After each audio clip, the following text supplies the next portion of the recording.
దుబాయ్పై దాడులను తీవ్రతరం చేస్తోంది ఇరాన్. తాజాగా రసల్ ఖైమాలో కామికాజీ డ్రోన్లతో దాడికి పాల్పడింది. దుబాయ్, అబుధాబి, షార్జా పైన ఇరాన్ దాడులకు పాల్పడుతోంది. దుబాయ్లోని అమెరికా సైనిక స్థావరాల టార్గెట్గా ఇరాన్ దాడులను మరింత తీవ్రతరం చేస్తోంది. అబుధాబి సమీపంలో అల్ దఫ్రా ఎయిర్ బేస్ ఉంది. ఇక్కడ అమెరికా యుద్ధ విమానాల పర్యవేక్షణ ఉంటుంటుంది. అంటే అక్కడి నుంచి మొత్తం ఏషియాకు సంబంధించి మాట్లాడుకునే సందర్భంలో గల్ఫ్ కంట్రీస్ నుంచి ఒక వ్యూనో లేకపోతే అక్కడి నుంచి ఒక అబ్జర్వేషన్ చేయడానికి దాన్ని ఆ ఎయిర్ బేస్ని కీలకంగా ఉపయోగించుకోవడం జరుగుతుంటుంది అమెరికా. షార్జా, రస్ అల్ ఖైమాలోని అమెరికా వ్యూహాత్మక కేంద్రాలు ఉన్నాయి. అబుదాబి అలాగే దుబాయ్ ఎయిర్పోర్ట్లపైన ఇరాన్ దాడులు చేస్తోంది. దుబాయ్, అబుదాబి టార్గెట్గా 500కు పైగా డ్రోన్లను ప్రయోగించిందంటే అర్థం చేసుకోవచ్చు అక్కడ ఇంటెన్సిటీ ఏ స్థాయికి వెళ్ళిపోయిందనేది.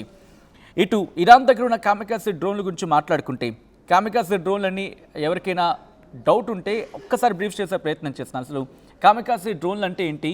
కామికాజీ డ్రోన్లు అంటే ఏం లేదు. ఒక డ్రోన్ మనం ప్రయోగించిన తర్వాత అది దాడికి పాల్పడి తానంతట తానుగా ధ్వంసం అయిపోతుంది. తనంత తానుగా ధ్వంసం అయిపోయేది కామికాజీ డ్రోన్. ఒక విధంగా చెప్పాలంటే తనకు తనగా మరణానికి పాల్పడేది ఈ కామికాజీ డ్రోన్ అంటే. ఇటు రష్యా యుక్రెయిన్ యుద్ధంలో దాంతోపాటు మిడిల్ ఈస్ట్లో సంచలనం సృష్టిస్తున్నాయి ఇవి. దీన్ని లాయిటరింగ్ మ్యునిషన్స్ అంటూ ఉంటారు. అసలు కామికాజీ డ్రోన్స్ అంటే ఏంటంటే మిజైల్స్ని ప్రయోగించి తిరిగి తమ స్థావరానికి వచ్చే స్థాయి నుంచి అక్కడే మిజైల్స్ని ప్రయోగించి అక్కడే వాటిని ధ్వంసం చేసి అక్కడే ఇవి కూడా ధ్వంసం అయిపోతాయి. సో ఈ కామికాజీ డ్రోన్స్ అలా పనిచేస్తాయి. వన్ వే టికెట్ మాట. అంటే ఇది బాంబును మోసుకెళ్ళగలదు. ఇది ఒక ఎగిరే బాంబు కింద మాట్లాడుకోవాలి. ఇది లక్ష్యాన్ని ఢీకొట్టి తనతో పాటు పేలిపోతుంది. అందుకే వీటిని కామికాజీ డ్రోన్స్ అంటారు.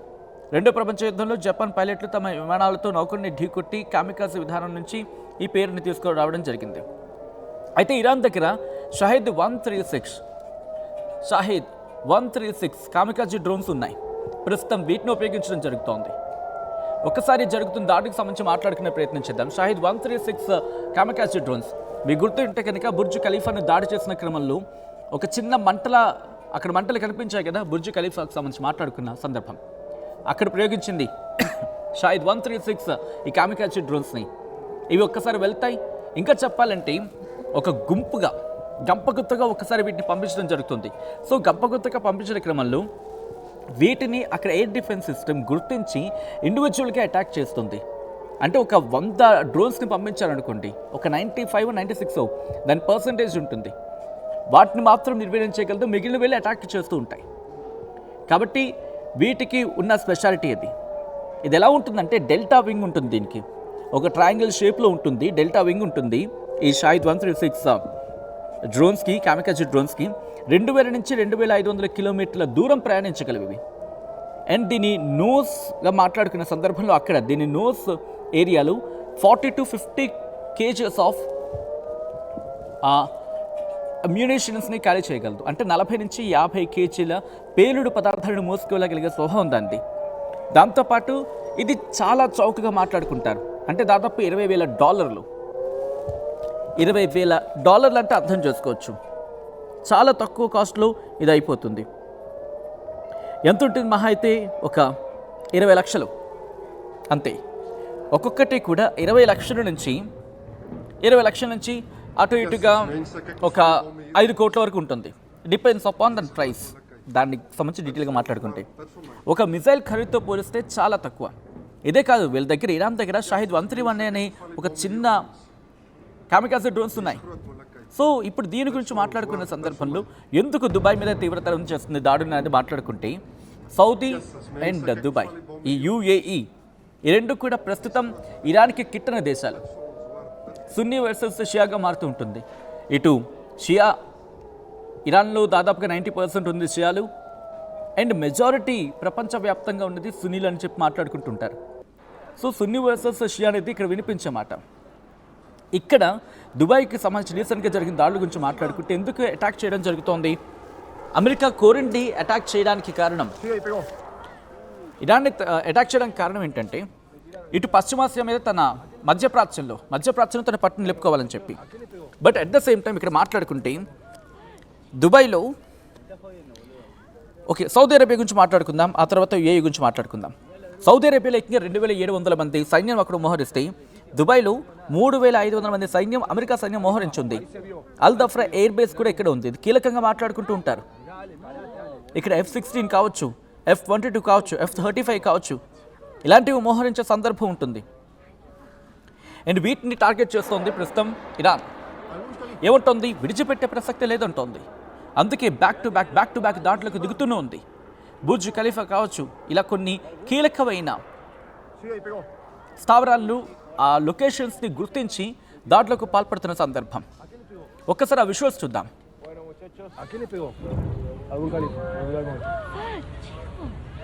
Fighter jet.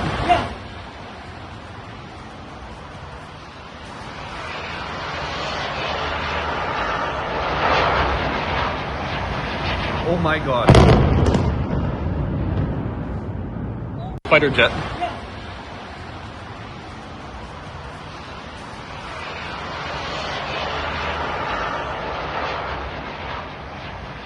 Oh my god. Fighter jet.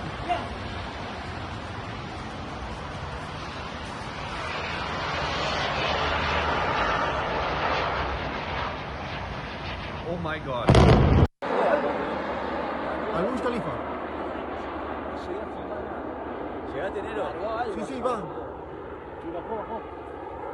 ¿Malbur? Sí, ahí pegó. Chico, ahora sí se puso. ¿Qué pegó? Le tiraron. No. ¿A qué le pegó? Bueno, muchachos. ¿A qué le pegó? Algún Khalifa. Me estás jodiendo, boludo. Mirá la grúa, boludo. Se muere. Right, visuals మీరు చూడడం జరుగుతోంది RTV screen మీద. మరి ముఖ్యంగా Dubai నగరం మీద, ఇటు యూఏకి సంబంధించి దుబాయ్ నగరం మీద కీలకమైన భారీ మిసైల్స్తో లేదా వైమానిక దాడులతో ఇటు విరుచుకుపడుతుందనే చెప్పుకోవాలి ఇరాన్ లేకపోతే ఇరాన్ మద్దతున్న హౌతీలు కావచ్చు. వీళ్ళు ప్రధానంగా కీలకమైన దాడులు చేస్తున్న క్రమం ఈ మధ్య కాలంలో చూసుకుంటే చాలా ఎక్కువగానే జరిగాయని చెప్పుకోవాలి. అండ్ ఇప్పుడు ప్రెసెంట్ లేటెస్ట్ డెవలప్మెంట్ గురించి చూసుకుంటే 2026లో ఇంతవరకు జరిగిన దాడుల్లో ఇది భీకరమైన దాడి కింద మాట్లాడుకుంటారు. ఇరాన్ గల్ఫ్ ప్రాంతంపై భారీ మిసైల్స్, డ్రోన్ దాడులు జరిపింది. దుబాయ్లో ఆయిల్ ఫెసిలిటీలు, విమానాశ్రయాలు, బుర్జ్ అల్ అరబ్ అంటే బుర్జ్ ఖలీఫా లాంటి ప్రఖ్యాత స్థలాలు, యూఏఈ అంటే దుబాయ్కి సంబంధించిన రక్షణ వ్యవస్థలు వందల సంఖ్యలో మిసైల్స్ని, డ్రోన్స్ని అడ్డుకున్నప్పటికీ వాటి లక్ష్యాలు మాత్రం తాకుతూనే ఉన్నాయి. అండ్ ఇప్పటివరకు అధికారిక గణాంకాల ప్రకారం కనీసం 4 మృతి చెందారు, డజన్ల సంఖ్యలో గాయాలయ్యాయి. వేలకు పైగా 3,000కు పైగా విమానాలు రద్దయ్యాయి. వీటి గురించి డీటెయిల్గా మాట్లాడుకుంటే ఫిబ్రవరి 28న ఇరాన్ ఇజ్రాయెల్ దాడులకు ప్రతీకారంగా గల్ఫ్ ప్రాంతంపై మిజైల్స్ని, డ్రోన్లతో దాడులు ప్రారంభించింది ఇరాన్. అదే రోజు రాత్రి దుబాయ్ విమానాశ్రయం, బుర్జ్ ఖలీఫా లాంటి కీలకమైన ప్రాంతాల్లో దాడులకు ఉపక్రమించింది.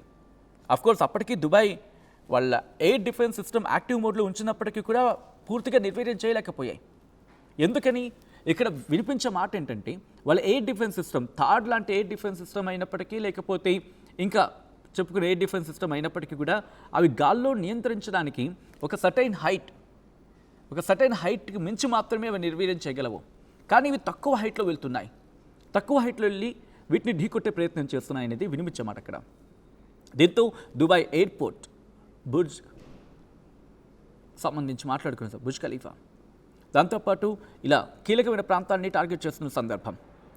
యూఏఈ రక్షణ మంత్రిత్వ శాఖ ప్రకటించిన దాని ప్రకారం, అధికారిక గణాంకాల ప్రకారం, గల్ఫ్ న్యూస్ అంటే గల్ఫ్ ప్రాంతాల నుంచి అందుతున్న సమాచారం ప్రకారం ఇప్పటివరకు 165 బాలిస్టిక్ మిసైల్స్, 2 క్రూయిజ్ మిసైల్స్, 541 డ్రోన్స్ని అడ్డుకున్నప్పటికీ కూడా అరౌండ్ 20-24 డ్రోన్స్ అవి మాత్రం లక్ష్యాలను తాకాయి, ఇటు వాళ్ళ ప్రాంతాలను ఢీకొన్నాయని చెప్పి. ఇటు యూఏ ప్రభుత్వం తెహ్రాన్లోని ఎంబసీ మూసేసింది, అంబాసిడర్ను వెనక్కి పిలిచింది. ఈ మరణాలు కూడా నమోదవుతున్న సందర్భంలో ప్రెసెంట్ మరింత జాగ్రత్తలు తీసుకునే ప్రయత్నం చేస్తోంది. దానికి సంబంధించి డీటెయిల్ ఇన్ఫర్మేషన్ మీరు చూడడం జరుగుతోంది RTV స్క్రీన్ మీద.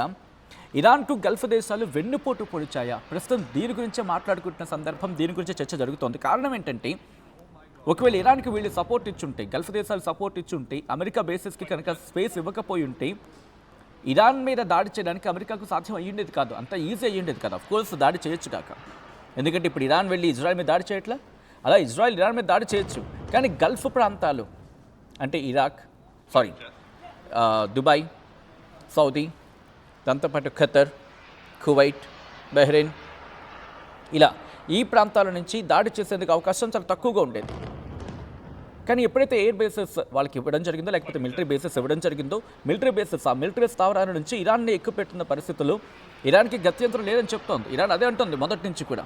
కానీ ఇప్పుడు లేటెస్ట్ ఇన్ఫర్మేషన్ ఏంటంటే ఈ దాడిని మరింత వేగవంతం చేయడం జరుగుతోంది. Fighter jet. ఇటువంటి సందర్భం ఒకసారి ఆ విజువల్స్ చూద్దాం.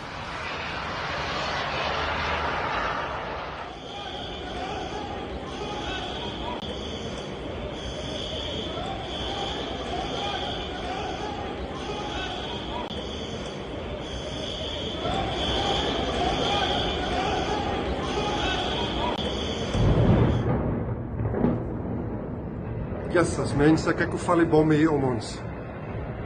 Hier is groot moeilikheid. Bid vir ons, hoor, bid vir my. Jesus, mense, kyk hoe val die bomme hier om ons. Hier is groot moeilikheid. Breaking news చూస్తున్నారు. Hoor, bid ఇరాన్ యూఏఈపై యుద్ధం నేరుగా ప్రకటించకపోయినప్పటికీ కూడా దాడులు అయితే మాత్రం జరుగుతూనే ఉన్నాయని చెప్పుకోవడంలో అతిశయోక్తి లేదని చెప్పుకోవాలి. మరి ముఖ్యంగా ఆయతుల్లా అలీ ఖమేనీ మరణం తర్వాత ఇరాన్ తన దాడులని వేగవంతం చేసింది. యూఏఈపై భీకర దాడులకు పాల్పడుతున్న పరిస్థితి ఎక్కడ విడిచిపెట్టేది లేదని వ్యవహరిస్తోంది. గల్ఫ్ దేశాలు ఇంకొకసారి ఆలోచించుకోండి. మీరు పునరాలోచన చేసుకోకపోతే మీరు కనుక అమెరికన్ బేసెస్ని అక్కడి నుంచి పంపించకపోతే, తరలించకపోతే మీకు విడిచిపెట్టేది లేదు, మిమ్మల్ని విడిచిపెట్టే ప్రసక్తే లేదంటూ కూడా చెప్తున్న సందర్భం. పోర్టులను దాడి చేస్తున్నాయి, వాళ్ళ ఆయిల్ ఫెసిలిటీస్ని టార్గెట్ చేస్తున్నాయి, ఎయిర్పోర్ట్స్ని టార్గెట్ చేయడం జరుగుతోంది. అలాగే కీలకమైన సందర్శన ప్రాంతాలు బుర్జ్ ఖలీఫా లాంటి ప్రాంతాన్ని టార్గెట్ చేయడం జరుగుతోంది. మరి ముఖ్యంగా 2026లో అసలు ఊహించని పరిణామం కింద మాట్లాడుకున్న సందర్భం దుబాయ్ ప్రజలు కూడా. ఎందుకంటే బెలిస్టిక్ మిసైల్స్ పడుతున్నాయి, క్రూయిజ్ మిసైల్స్ పడుతున్నాయి, డ్రోన్లు పడుతున్నాయి. వాళ్ళ మీద దాడులు చేస్తున్న సందర్భం ఇరాన్. యుఏఈ అంటే దుబాయ్లో ఉన్న సివిలియన్స్ని కావచ్చు, లేకపోతే సైనిక స్థావరాలను కావచ్చు టార్గెట్ చేసుకుంటోంది. Abu Dhabi naval base, Dubai airport, Jebel Ali port లాంటి ప్రదేశాలు ఇక్కడ ప్రభావితం అవుతున్నాయి. డ్రోన్లు అలాగే మిసైల్స్ వీటితో దాడులు చేయడం జరుగుతోంది. కొన్ని ఇంటర్సెప్టర్స్ వాటిని డీల్ చేయగలుగుతున్నప్పటికీ కూడా కాయలేకపోతున్నాయి, మొత్తం నిర్వహణ చేయలేకపోతున్నాయి. అందుకే ఇంత గల్ఫ్ ప్రతినిధి ఒకరు మాట్లాడుతూ ఏమంటాడు, అమెరికా మమ్మల్ని అర్ధాంతరంగా మధ్యలో వదిలేసింది. వాళ్ళ గగనతల రక్షణ వ్యవస్థలని మా దగ్గర లేకుండా ఇరాన్కు ప్రొటెక్షన్గా వాటిని తరలించకపోయింది. మాకు ఇలా ముండి చేసి చూపిస్తుందని చెప్పి మేము ఊహించలేదు. అమెరికాను మేము చాలా తక్కువ అంచనా వేస్తామని అర్థం వచ్చేలా వాళ్ళు మాట్లాడుతున్నారు. ఇప్పుడు ఏదో ఉంటుంది కదా, చేతులు కాలక ఆకులు పట్టుకునే లాభం అని చెప్పి. ప్రస్తుతం గల్ఫ్ దేశాల పరిస్థితి అదే. ఎందుకంటే థాడ్ లాంటి వాళ్ళ రక్షణ వ్యవస్థలు కావచ్చు, ఐరన్ డోమ్ లాంటి రక్షణ వ్యవస్థలు కావచ్చు ఏమైపోయాయి? ఇవన్నీ గల్ఫ్ కంట్రీస్కి ఇవ్వాలి కదా, ఒకవేళ అమెరికా సపోర్ట్ అనుకుంటే. And at the same time Gulf countries మీద ఇంత దాడి జరుగుతూ ఉంటే అమెరికా ఎందుకు రిటాలియేషన్ చేయటం లేదు? ఆయతుల్లా అలీ ఖమేనీ మరణంతో అమెరికా తన పని అయిపోయింది అని చెప్పి ఇలా చేతులు దులిపేసుకుందా? ఇప్పుడు కేవలం ఇజ్రాయెల్ మీద మాత్రమే భారం వేసేసి నువ్వు చూసుకొని చెప్పి వదిలేస్తుందా? అలాంటి ఇప్పుడు గల్ఫ్ దేశాలు ఏమైపోవాలి? అసలైన తొలి వెలుగు. ఫాలో వాట్సాప్ @తొలి వెలుగు official.